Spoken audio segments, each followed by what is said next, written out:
Donald Trump appears to have blinked. He didn't like the stock markets just completely collapsing, and he has paused for 90 days tariffs on everyone except China. And when it comes to China, he has increased them to 125%.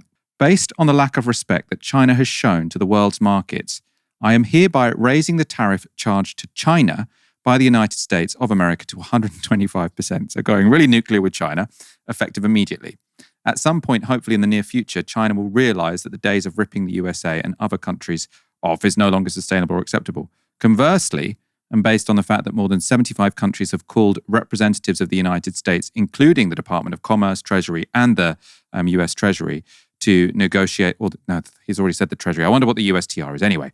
To negotiate a solution to the subjects being discussed relative to trade barriers, tariffs, currency manipulation, and non-monetary tariffs, that these countries have not, at my strong suggestion, retaliated in any way, shape, or form against the United States, I have authorized a 90-day pause and a substantially lowered reciprocal tariff during this period of 10%, also effective immediately. Thank you for your attention to this matter.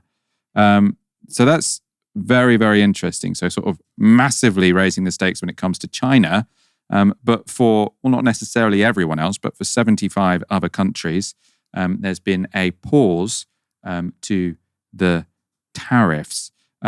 Very, very significant. We'll come to the issue of how China might respond, because I had a great interview earlier with an expert on China. I think I have got Helena here at the moment. This seems like quite a big deal, doesn't it? Oh yeah, almost certainly a very, very big deal. Very interesting as well that the 10% tariff basis is what Trump was applying, or what Scott Bessent was applying to other countries to ensure the countries they were threatening with tariffs, that they were trying to bully with tariffs into accepting different trading terms, had a baseline everywhere else. They couldn't send goods through other countries to avoid United States tariffs. That was why they had the 10% baseline. So that being moved down to 10% shows that there is a willingness to try and that this is mostly about the global order with regards to China, rather than just a broad desire to get the whole economy to heal globally, rather than just China itself, which I find quite interesting. Also very interesting that it's the 75 countries who they had trade deficits with, who have gone to the United States, who haven't retaliated, who are going there offering some kind of concession to Trump so that he can reorder things against China with their support, potentially. They've had theirs reduced down to 10%. Yet all the other countries that had trade deficits, they're still getting the 10%. So Keir Starmer and the international trade secretaries and all those people in our government who were convinced they could get their own sweetheart deal by trying to capitulate to Trump, by trying to offer him all of these different concessions, by getting rid of the digital services tax, we've got nothing, because everywhere else is just getting the 10% that we've got. So I find it very, very interesting that we were continually told this is vindication of Keir Starmer's approach to negotiations with the Trump admin, that we are still just getting what everybody else who's also decided they want to go and negotiate with Trump at this point in time, and they're just getting the same 10% that we now have. Again, showing the discussions of the Brexit benefit of the 10% or the vindication of Starmer's strategy with regard to Trump, again, it was completely irrelevant, because that 10% level is their basis line to ensure that other countries can't use the countries who have trade deficits with the United States to ship goods when they have a trade surplus in those other countries. So it's the surplus countries that are getting this 90-day pause. But I'm assuming a lot of this also is to do with the fact that there is just a lot of disquiet in the Trump camp with a lot of his backers over the state of the stock market at the moment. We have seen, since one tweet about a potential 90-day pause, put a massive swing on the stock market back up before it was found to be fake, and then it all went back down again.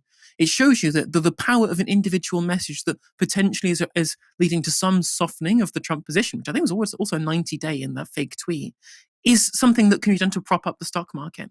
So there's also potential this is being done deliberately as well, in such a way as to try and cool the market that the bear market that we're currently in with regards to US stocks, because that is what is worrying most people in the background in the Trump camp, who are not massively on board with Scott Bessent's kind of global rearrangement strategy. Interesting. So you said there sort of what we saw on Monday. I remember, because that was my show as well. There was these swings where there was a kind of fake news tweet saying there might be a 90-day pause, and then the stocks massively went up. But then they went back down when people realized it was fake news. We can now see what the effect of a tweet, which is actually from Donald Trump's account, saying there's a 90-day pause. I think we can get up the Dow Jones.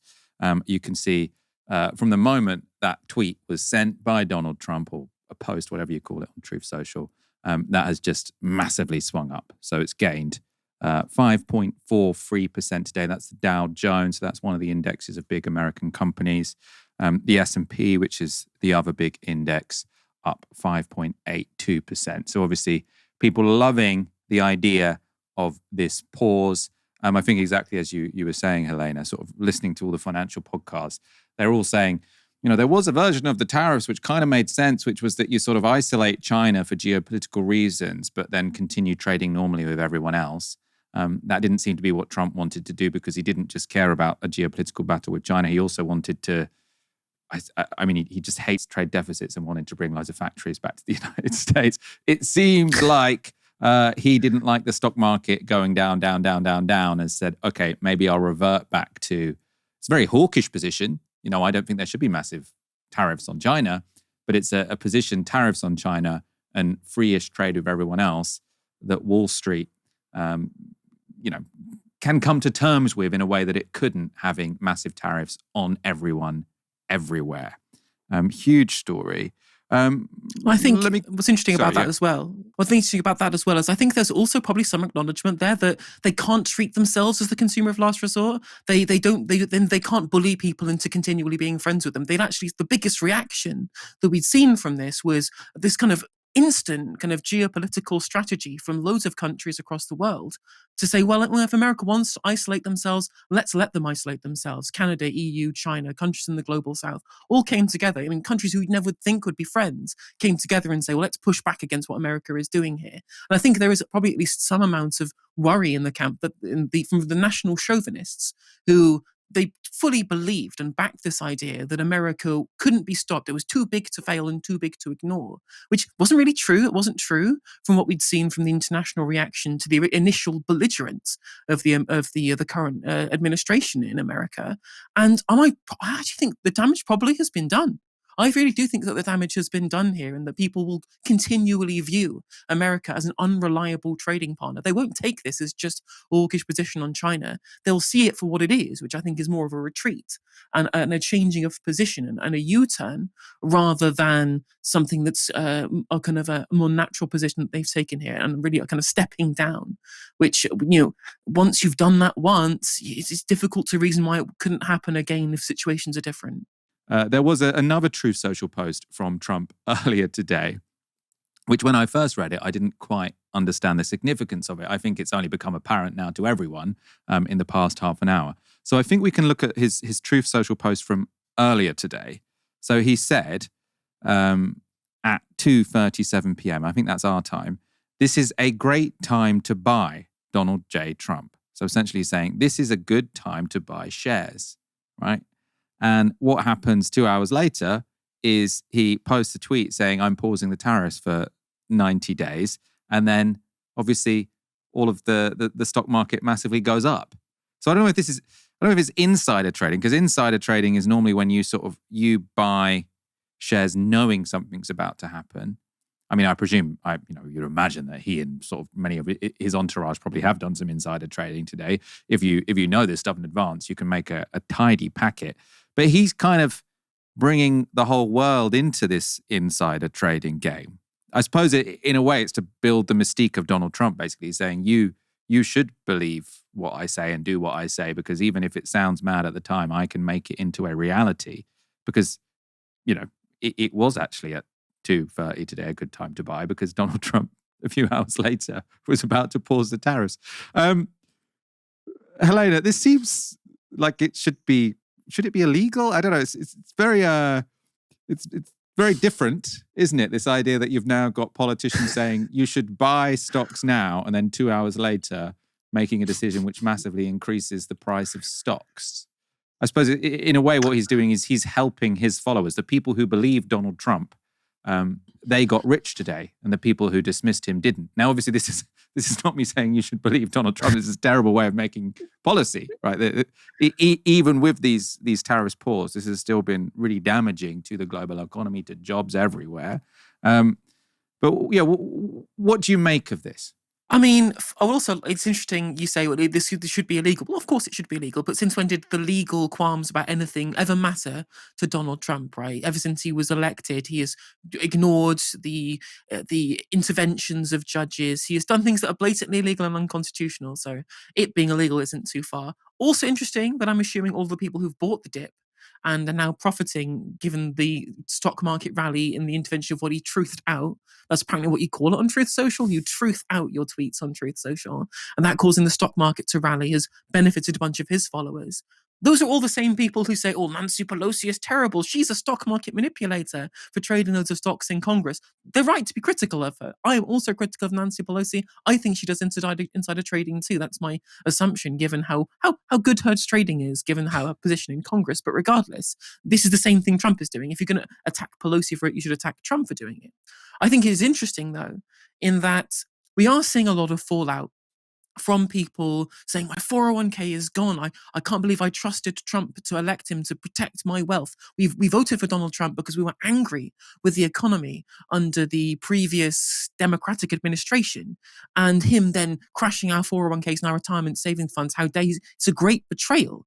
And we've seen the electoral fallout from what's happened with Donald Trump ever since he's been in office. And we've seen the Wisconsin Supreme Court races. We saw special elections in incredibly deep red districts in Florida that swung, in one place 22 points to the blue. In a Florida, that was a panhandle seat in Florida. Crazy numbers we're seeing in terms of the electoral backlash to Donald Trump's few days in office. And this was before the tariffs were implemented that crashed the economy, right?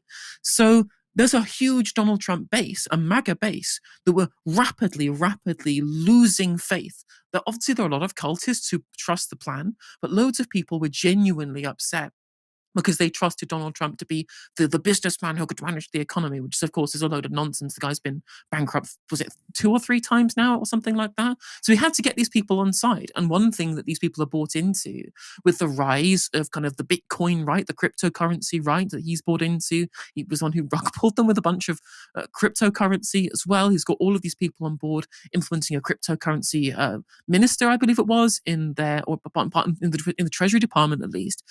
His base is full of people who like financial speculation. This is why they were angry with him when he did what he did and to the stock market in the initial wake of these tariffs. So the way you bring these people back around is you go, I've got a little tip for you. I'm going to make your money. I'm going to make you your money back. I can rescue this base. Now, I personally think it's too late. I think it's not too late, but I think that a lot of damage has already been done. And we've seen it in the results again before the tariffs last week with the special elections and the Supreme Court election in Wisconsin, in that there is already an electoral backlash. Ettinger Mentum, I don't know if you know him, he's an electoral analyst from kind of the left wing of the Democratic Party, puts a newsletter on Substack. He was looking through the numbers on this, and it's quite stark how both low propensity and high propensity voters are turning against Trump, where he used to be really well liked amongst low propensity voters who came out in large numbers to elect him as president, and they're now not voting for him in the wake of even the higher turnout in like the state Supreme Court elections in Wisconsin. So there is an actual noticeable shift both in MAGA people who are now registered Republicans moving away from Donald Trump and the Republican Party, and a big swing from independents as well. And independents are definitely the more kind of rational actors in terms of electoral outcomes, who see fundamentally their own material conditions as their driver for where they vote. And so these people seeing their 401ks collapse, these people are almost certainly going to buy out. So he has to do something to try and rescue both his base and the economy. So this all makes sense to me, what we've seen over the past 5 hours or so. I mean, the idea actually of the amount of power Donald Trump has to do favors for his friends. Obviously, Bill Ackman, we've spoken about him this week. So he's someone, he was, well, he still is a billionaire, but he's a billionaire hedge funder. And he sort of was one of the first big money people to really go all in for Trump before the presidential elections last year. He was then very much upset with Donald Trump when it came to these tariffs. He even suggested that maybe the reason they were sort of putting forward these tariffs and crashing the economy is because some of Donald Trump's advisors had bought a bunch of treasuries, I think it was. Yeah, he'd bought a bunch of government debt, and he assumed that sort of when there's chaos, that would help the debt, as we've seen today. Not quite as simple as that. But anyway, Bill Ackman's very pleased today. He says, "Thank you on behalf of all Americans." So Bill Ackman, the hedge fund billionaire, now speaking for all Americans. But you do wonder whether or not, I don't want to cast aspersions, but it's very plausible that Donald Trump could have said, "Hey, you guys, you doubted me," an hour before he does that tweet. Now actually would be a good time for you to strengthen your positions in the stock market. There are so many people close to Donald Trump who could have made millions and millions and millions, billions of pounds today if Donald Trump had told them an hour in advance what he was going to tweet. And I don't think any of us can really have any faith that Donald Trump wouldn't do that.